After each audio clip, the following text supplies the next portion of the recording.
दिल्लीमध्ये सुरू असलेलं सोनम वांगचुक यांनी अखेर आपलं उपोषण मागे घेतलेलं आहे। यावर बोलण्यासाठी आपल्यासोबत आनंदराज आंबेडकर आहेत। सर, खरं तर आपण पाहतोय की दिल्लीमध्ये मोठ्या प्रमाणावरती लाठीचार्ज झाला। अनेक दिवसापासून जो सोनम वांगचुक यांचं आंदोलन सुरू होतं, मात्र अखेर जे आहे ते आंदोलन मागे घेतलेलं पाहायला मिळते आणि पंतप्रधानांनी मध्यरात्री व्हिडिओ जारी करत काही मागण्या ज्या आहेत आम्ही मान्य करतो असं सुद्धा म्हटलेलं आहे। नाही, सोनम वांगचुक यांचं उपोषण मागितलं हे म्हणजे सर्वच लोकांची ती डिमांड होती, कारण त्यांच्या जीवाला धोका होऊ नये ही प्रत्येकाची इच्छा होती। परंतु त्याने उपोषण फक्त मागितलं आहे, माझ्या मते अजूनही आंदोलन तसंच आहे, कारण जोपर्यंत धर्मेंद्र प्रधान हे राजीनामा देत नाही तोपर्यंत मला वाटत नाही की त्या जंतर मंतरमधले मुलं तितर बितर होतील।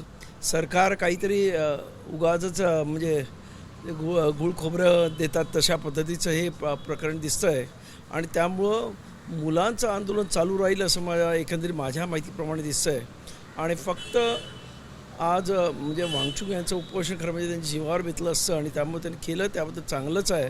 परंतु मुलांच्या आंदोलनाला आमचा रिपब्लिकन सेनेचा पाठिंबा आहे आणि धर्मेंद्र प्रधान हे त्या शिक्षण मंत्री म्हणून या देशाच्या शिक्षणमंत्री पदावर राहण्याच्या लायकीचे नाहीत असं आमचं मत आहे आणि त्यामुळं त्यांनी राजीनामा दिलाच पाहिजे ही आमचीसुद्धा मागणी आहे। दुसरीकडे अशी चर्चा सुरू आहे की सोनम वांगचुक यांनी आंदोलन सुरू केलं होतं, उपोषण सुरू केलं होतं, ते विद्यार्थ्यांच्या आंदोलनाला धरून होतं, त्यामुळे विद्यार्थ्यांची चर्चा करणं अपेक्षित होतं। चर्चा न करताच हा निर्णय घेतल्यामुळे कुठेतरी काही प्रमाणात टीकासुद्धा होताना पाहायला मिळते।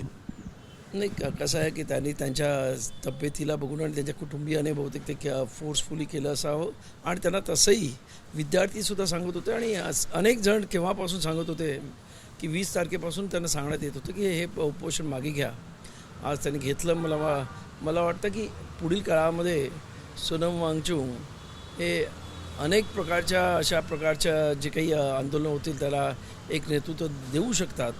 त्यांना आता बदनाम करण्याचा काही जण प्रयत्न करत असेल तर ते दुर्दैवी आहे, कारण त्यांचं जे काम आहे ते अत्यंत स्पृहणीय आहे, इंटरनॅशनल रिकग्नाइज आहे। त्यामुळे अशा माणसाला बदनाम करू नये आणि त्याने विद्यार्थ्यांवरचे पण गुन्हे मागे घेण्याचं जे काही आश्वासन सरकारकडून घेतलं ते अत्यंत महत्त्वाचं आहे, कारण ही तरुण मुलं होती आणि तरुण मुलांचं आयुष्य पुढे होतं। वेगवेगळे गुन्हे जर दाखल झाले असते तर त्यांचं आयुष्य बर्बाद झालं असतं आणि म्हणून हा निर्णय माझ्या मते योग्य आहे आणि मुलांनी पण आंदोलन चालू ठेवलं आहे, हा पण निर्णय योग्य आहे की जोपर्यंत धर्मेंद्र प्रधान राजीनामा देत नाही तोपर्यंत मुलांनी आंदोलन चालू ठेवावं।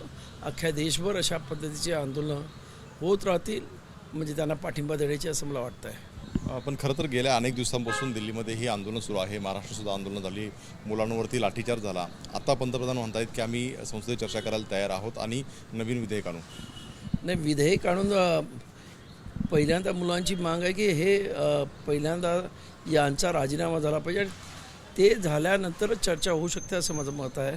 त्यामुळं हे थातूरमातूर म्हणजे सरकार त्या मंत्र्याला वाचवण्याचा प्रयत्न करतं असं माझं प्रामाणिक मत आहे आणि त्यामुळं सरकारने पहिल्यांदा कलंकित मंत्र्यांना बाजूला करणं हे सरकारचं कर्तव्य आहे आणि त्यानंतर मग त्यांची हे करावं, कारण गुन्हेगाराला तिथंच ठेवून त्या गुन्ह्याची चौकशी करणं हा म्हणजे असा प्रघात नाहीत, तर त्या गुन्हेगाराला आधी बाजूला करून त्या संपूर्ण प्रकरणाची चौकशी झाली पाहिजे आणि त्यासाठी धर्मेंद्र प्रधान यांचा राजीनामा अत्यंत आवश्यक आहे असं मी समजतो। पिंपरी चिंचवडला तुमचं आज आंदोलन आहे उपवर्गीकरणाविरोधामध्ये, कुठपर्यंत हा विषय आलेला आहे आणि कशी तुमची लढाई सुरू असणार आहे?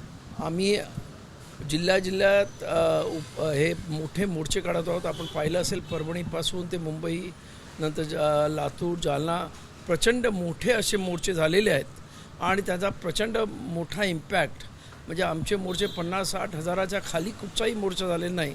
मुंबईचा मोर्चा तर न भूतो न भविष्यती असा झालेला आहे आणि त्यामुळं संपूर्ण अनुसूचित जातींमध्ये ह्या उपवर्गीकरणाविरोधी एक अत्यंत मोठी लाट उचललेली आहे। प्रचंड मोठ्या प्रमाणामध्ये या विधेयकाला विरोध होतो आहे आणि सरकारला मला सांगणं आहे की आपण तरी दादागिरी करून हे करण्याचा प्रयत्न केला तर घाट आमच्याशी आहे, एवढंच आम्ही सांगू। खरं तर उद्या रविवारी जे आहे ते ठाकरे बंधूंचा मोर्चा असणार आहे, सर्व पक्षांनी निमंत्रित केलेलं आहे। आपण सहभागी होणार आहे विद्यार्थ्यांच्या प्रश्नावरती? आणि आता वांगचुक यांनी राजीनामा दिल्यानंतर काय परिस्थिती निर्माण झालेली आहे ते बघून त्यानंतर निर्णय घ्यायचा ठरवलं। पाहतो आपण जे आंदोलन आहे त्यामध्ये नेमकी काय भूमिका घ्यायची हे नंतर ठरवू असं आनंदराज आंबेडकर म्हणताना पाहायला मिळते. मात्र विद्यार्थ्यांना आमचा सपोर्ट असल्याचंही आनंदराज आंबेडकरांनी म्हटलं पाहायला मिळते. कॅमेरामन सचिन शिंदे सरसुने एबीपी माझा मुंबई. एबीपी माझा, उघडा डोळे बघा नीट.